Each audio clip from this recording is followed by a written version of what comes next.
Provedu kontrolu stavu místní komunikace 3. třídy ve vlastnictví obce Božanov a jejího odvodnění.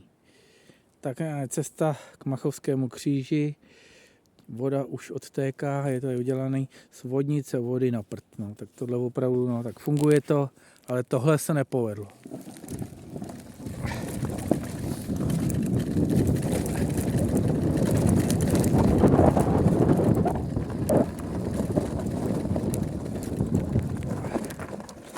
Další trapná vodnice vody, ale voda je odváděná, zatím to funguje, brzo se to zanese.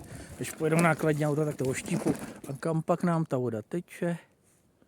Teče nám panu Priknerovi do základu. Baráku, ten to má dobrý.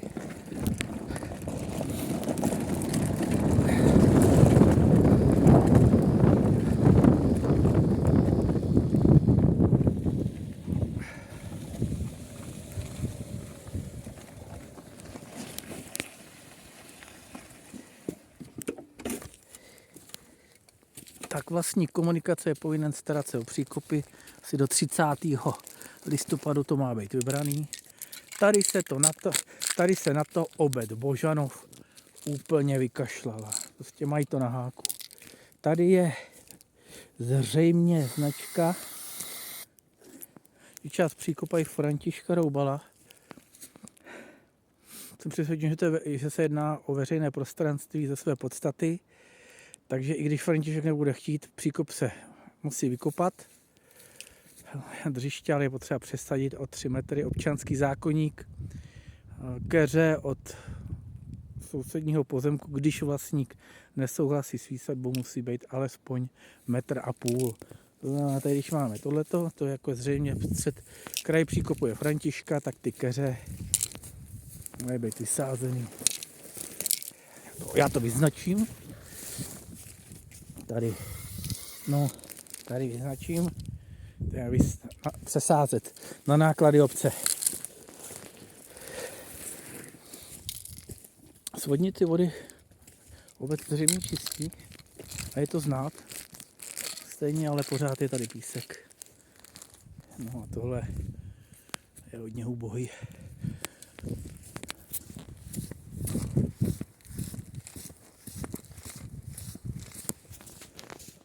Dál teče voda tady od lomu. Tady taky nechybí příkop a s vodnicou, aby to chtělo stáhnout. Taky do toho rohu. A pokračujeme dál.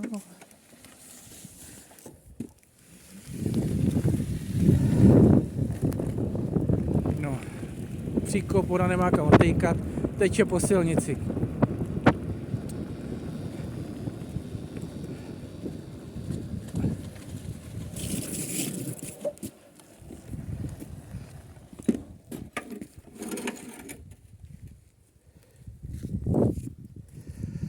Tak, při elektrický rozvaděč v příkopu, specialita starosty Božanova, opravdu, to se nevidí, no příkop je zanešený a ta roura 10, ta už je ucpaná, to je jasný.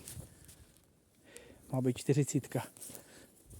Na sjezdu tady je sjezd, tady má být roura 40. Příkop nevybraný.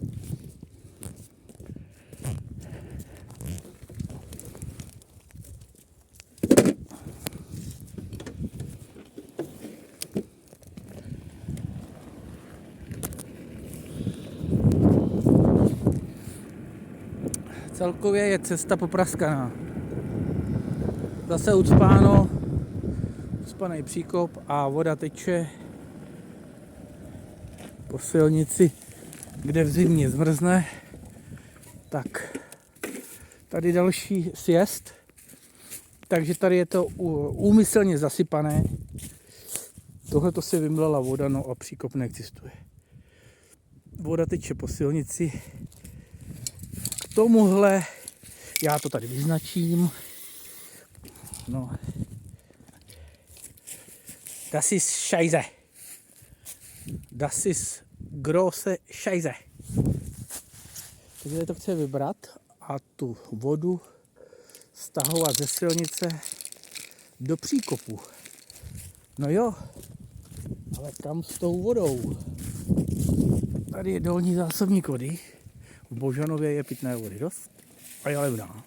Je totiž zadarmo.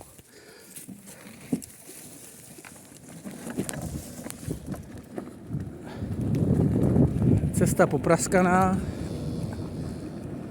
Na několika místech. Tady jsou takový zvednutí. To je pěkně nebezpečný pro cyklisty, když to tady pustějí. Já to tady označím. Označil. Das ist große Scheiße. To když někdo sem pustí na kole, tak to si fakt jako může dát na držku nebo na elektrický koloběžce. Na několika místech takhle. Celoročně písek na silnici. A teďka, když vybereme ten příkop, tak kam s tou vodou? Když ho tady všude musíme vybrat. A teď já se ptám, taky sjezd? Další sjezd? A teď kam s tou vodou? No, vodu bychom pustili tady na pole Františka Roubala. Tamhle do melioračního příkopu. Má tady vrbičky. Pěkné vrbičky podél melioračního příkopu, to se mu povedlo. No a tady by se dala chytat voda.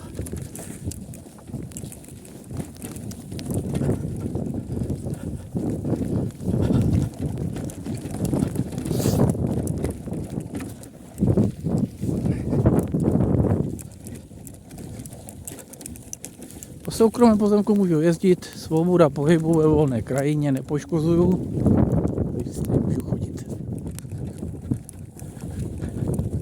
Mě napsali z ministerstva životního prostředí, že když se to Františkovi nebude líbit, takže mě má dát k soudu. No tak takovýhle mám zákony. No a ta voda od lomu se stáhla sem. Tady se to dalo rozšířit a udělat, voda je, rozšířit to tady třeba 20x50 metrů, udělat takovou tuň pro žáby, přidat vrby, tamhle, když tak na kraji udělat další parkoviště z té hlíny, která se tam nahrne, protože to když tak může prodat obci. No a tohle mi právě jde o spojení vody nebo komunikací a protierozních pruhů a retence vody v krajině.